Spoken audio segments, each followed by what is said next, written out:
Hi friends, good morning. Welcome to my channel. Tiffin చేశారా? మేమైతే tiffin వేస్తున్నాను దోశలు, రాగి దోశలు. చూసారా, ఇంకెప్పుడు ఇడ్లీలు మామూలు దోశలే కాకుండా రాగి దోశలు అప్పుడప్పుడు ఎట్లా చేస్తానంటే కొంచెం పెరిగేసి కొంచెం ఉప్పేసి పిండి కలిపి పోసే ముందు ఒక అరగంట ముందు కలిపి పోసేస్తే ఇలా చాలా బాగా వస్తాయి. స్కూల్ నుండి పిల్లలు వచ్చేవరకు మనకు సాయంత్రం స్నాక్స్ లాగా అలా ఈజీ మెథడ్ అనమాట. హెల్దీకి హెల్దీ. ఇందులో కొంచెం పచ్చిమిర్చి, కొత్తిమీర, కరివేపాకు వేస్తే ఇంకా బాగుంటాయి.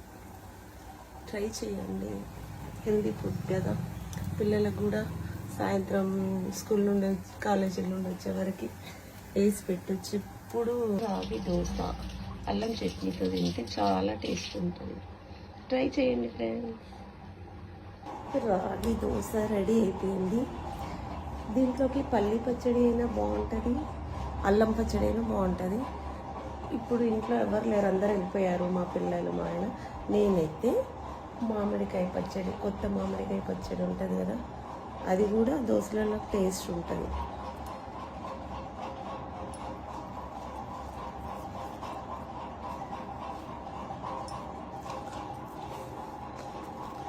ఓకేనా ఫ్రెండ్స్, మీరు కూడా ట్రై చేయండి.